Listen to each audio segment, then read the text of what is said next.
होठों में जपते जाओ।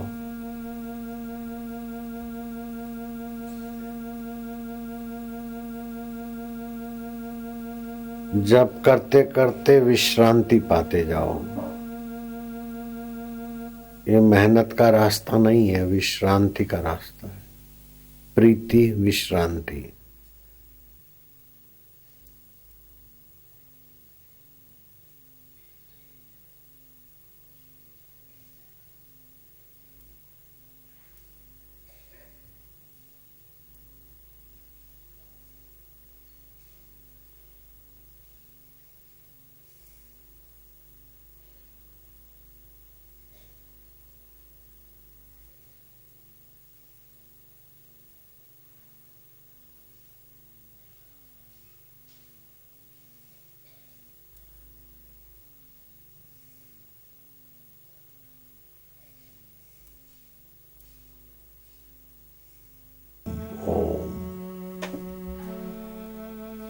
ओम ओम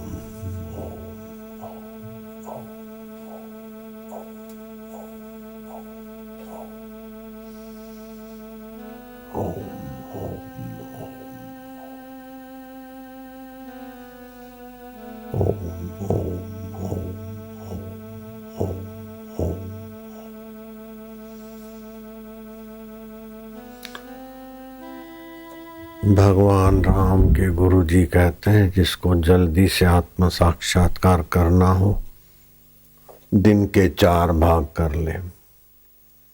1 पहर ओमकार का जप। पहर माना 3 घंटे। 1 पहर वेदांत शास्त्र का विचार, 1 पहर ध्यान और 1 पहर सत्पुरुषों की सेवा। शीघ्र परमात्मा प्राप्ति। अनुष्ठान में सातत्य होता है तो बहुत कुछ परिवर्तन होता है। अनादिकाल से जन्म मरण में संस्कारों में जीव उलझा है, इसलिए दृढ़ अभ्यास करके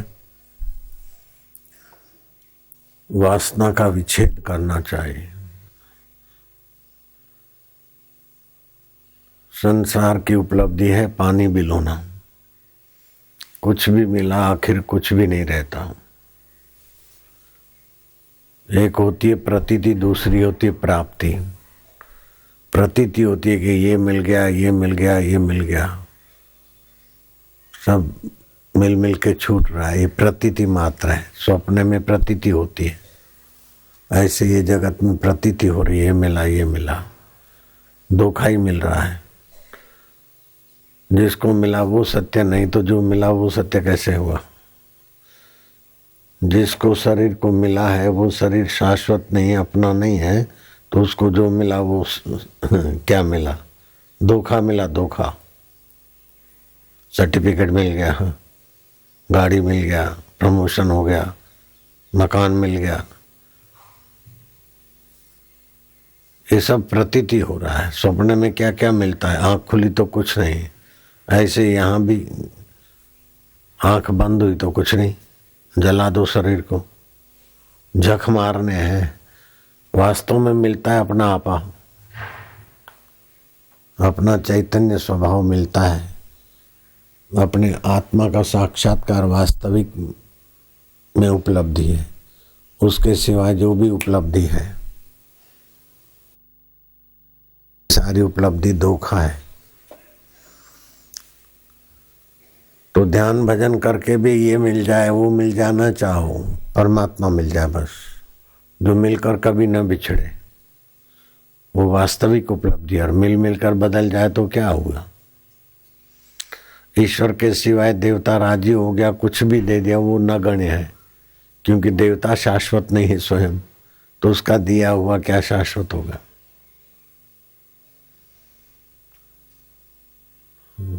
देवता का अंतरात्मा शाश्वत है, हमारा भी अंतरात्मा शाश्वत है। अंतरात्मा से मिलने में, और ऐसी कोई जगह नहीं जहां हम अंतरात्मा न हो। ऐसी कोई जगह नहीं, ऐसी कोई वस्तु नहीं जो अंतरात्मा की सत्ता के बिना उसकी प्रतीति हो जाए। परमात्मा की आत्मा की सत्ता के बिना किसी की प्रतीति नहीं होगी। जो भी कुछ प्रतीत होता है आत्म सत्ता से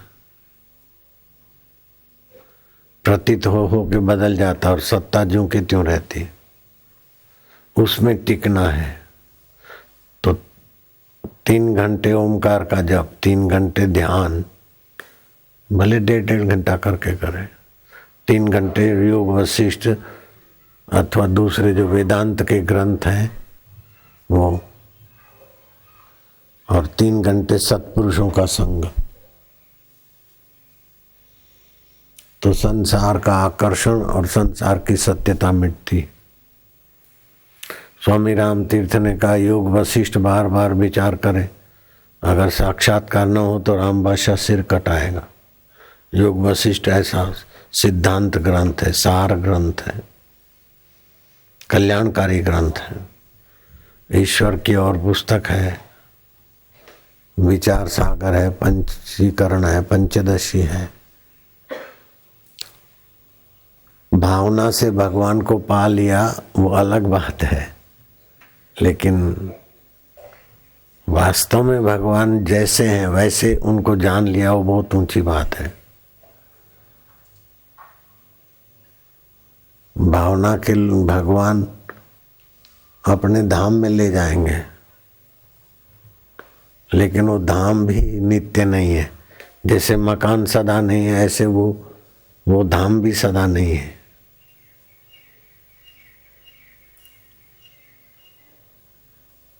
वहां भी उथल पाथल है।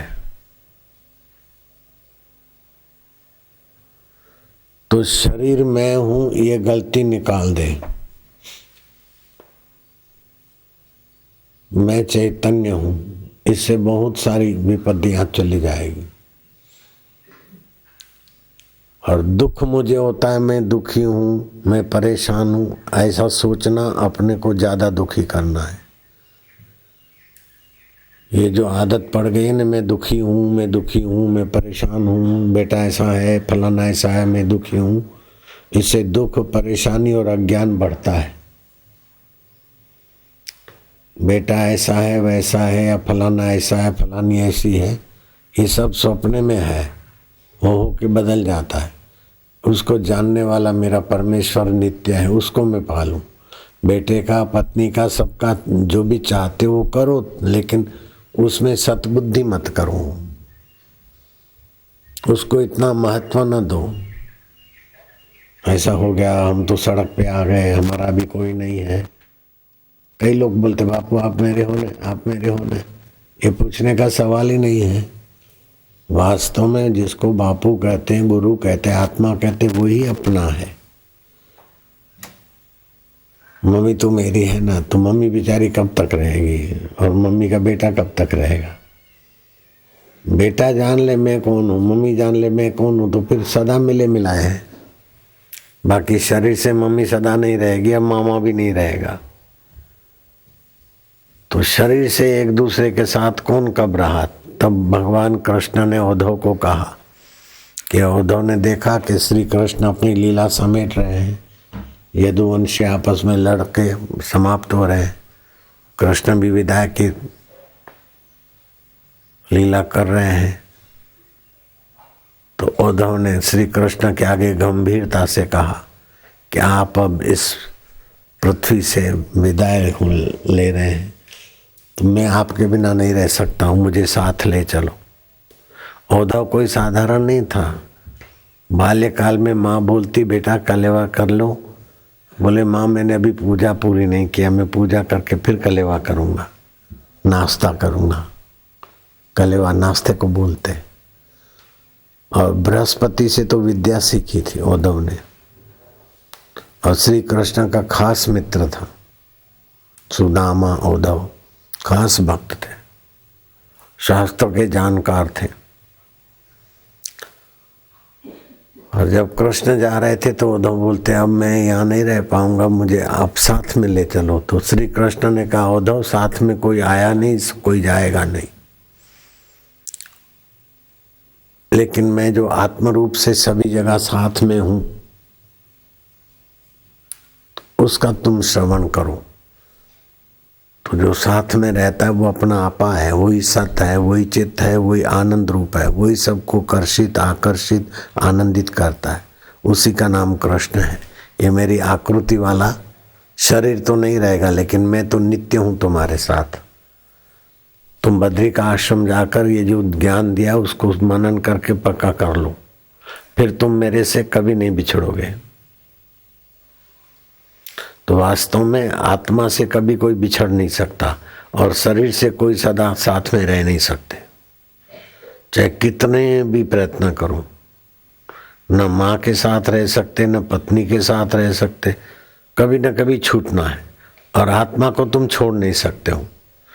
तो जो आत्मा है, उस आत्मा माना मैं, अपना आपा, जिसको तुम छोड़ नहीं सकते वो आत्मा है। व्याप रहा है तो परमात्मा है, और अपने अंतःकरण में है तो आत्मा है। तो उद्धव को दूसरी बात भगवान ने कही कि तुम दृढ़ अभ्यास करके अपने जीव भाव को काट डालो। जीने की इच्छा हुई तब जीव भाव थोपा गया है, जीव वास्तविक में नहीं है। जीव को क्या देखा, किसी ने देखा है क्या? सुन सुन के मान लिया। जीने की इच्छा हुई तो नाम रख दिया जीव। वास्तव में चैतन्य का फुरना ही जीव है। चैतन्य अपने को शुद्ध रूप में देखे तो ब्रह्म ही ब्रह्म है।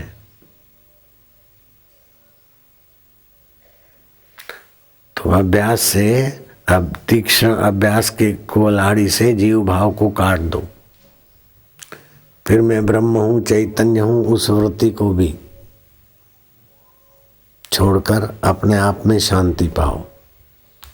एवं गुरु उपासना एक भक्त विद्या कुठारेण शीतेन धीरः। श्रीमद् भागवत में कृष्ण ने कहा उद्धव को, गुरु उपासना से, एक भक्त विद्या से,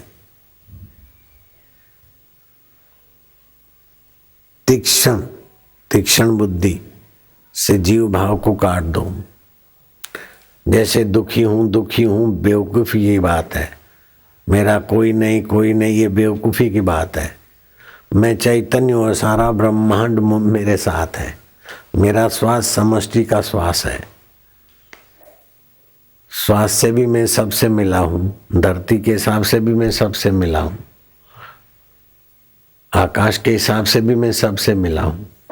लेकिन शरीर को मानकर कल्पना करके मेरा कोई नहीं है, तो सब हमारे, नहीं तो कोई हमारा नहीं। तो ये आसक्ति और जिससे दुख पैदा हो, घबराहट पैदा हो, ऐसे विचार नहीं करने चाहिए। जिससे संसार का आकर्षण पैदा हो, ऐसे विचार न करे न सुने। जिससे भगवान का ज्ञान मिले, भगवान में विश्रांति मिले, भगवान में प्रीति हो, उसका दृढ़ता से अभ्यास करना चाहिए। उपदेशक बनना, सुधारक बनना, बड़ा आदमी बनना, ये सब ईश्वर से दूर ले जाता है। बड़ा बनने की कोशिश न करो। वास्तव में बड़े में बड़ा है, उसमें अपना असली संबंध जान लो बस।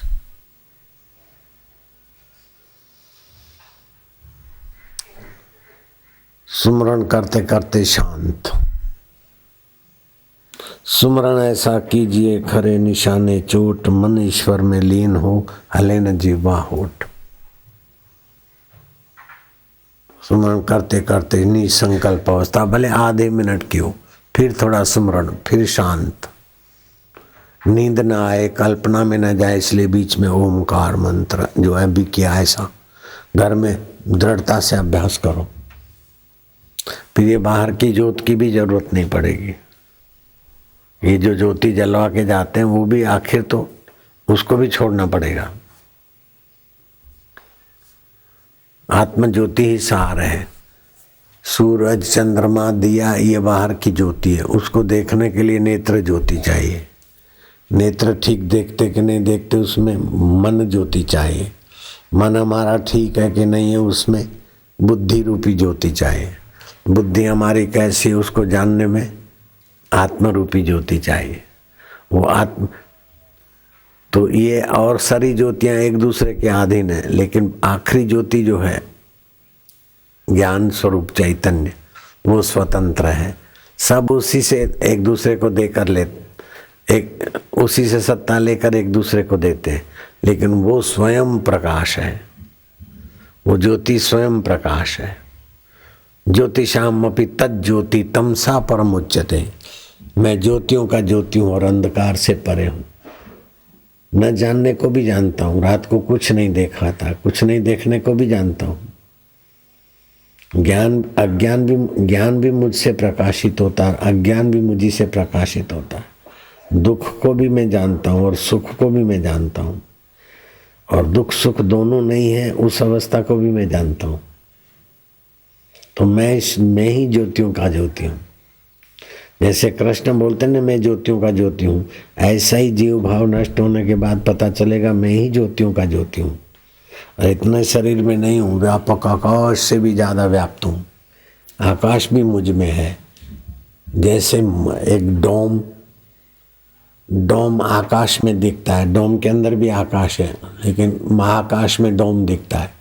ऐसे मुझ चिद आकाश में ये आकाश भी डोम की नहीं है, जिसमें आकाश गंगाएं हैं, सूर्यलोक है, अग्निलोक है। 4 करोड़ जहाँ आकाश गंगा में सूरज है विज्ञानियों की, वही अग्निलोक है शास्त्र में।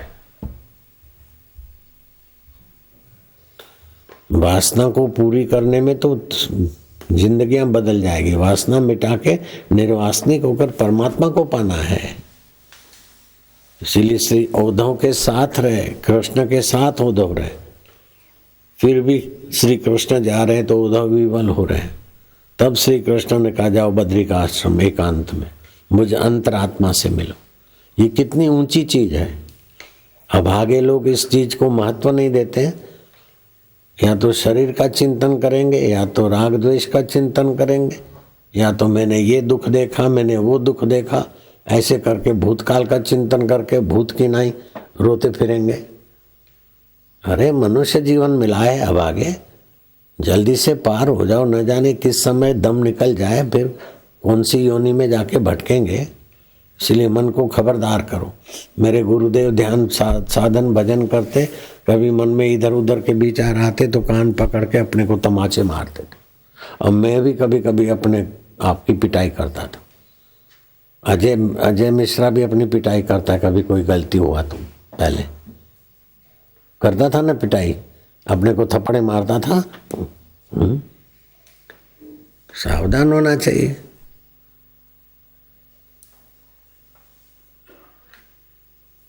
जिसके पाप जोरदार होते वो गुरु के सामने नहीं आ सकता, आंख नहीं मिला सकता। चोरी छुपी आए, चोरी छुपी गए, तो ऐसा तो वरी क्या तुम्हारे जीवन में।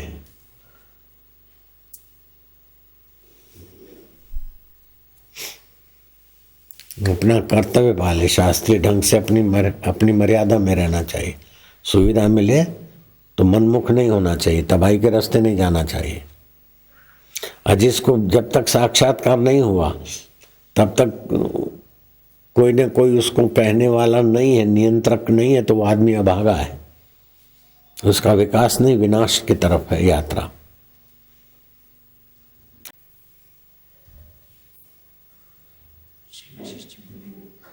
हे राम जी, जिसकी आत्मचिंतना में रुचि नहीं वे तो महाअभागी हैं।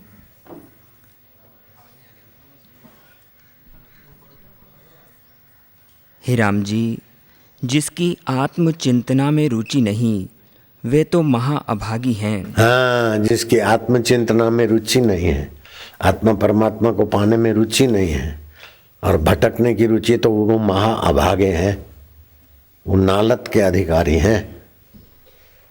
पूजने योग्य नहीं है, नालत के योग्य हैं।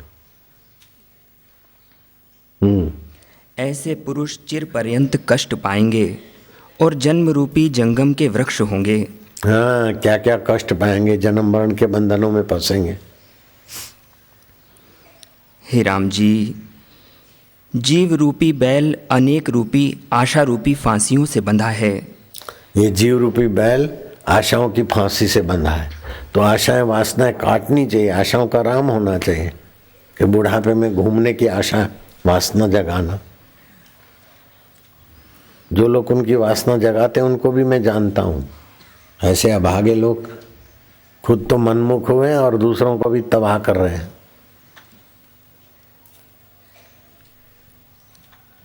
मोह संसार रूपी मार्ग में कर्म रूपी रथ के साथ लगा है और ऊपर से अज्ञान रूपी तप्तता से जलता है। संत जन और सत्य शास्त्र रूपी वृक्ष की छाया नहीं पाता। हाँ, संत जन और सत्य शास्त्र रूपी वृक्ष की छाया नहीं पाते हैं। जैसा मन में आता है ऐसे करते हैं, उनकी बड़ी नीच गति होगी। हे राम जी, यदि संत जन और सत्य शास्त्र रूपी वृक्ष की छाया में आए तो शांति को पाएगा। महापुरुष और संत जन मल्लाह हैं, उनका युक्ति रूपी जहाज है। उससे महापुरुष कल्प वृक्ष हैं, उनका युक्ति रूपी जहाज है। वो युक्ति से तार देते हैं।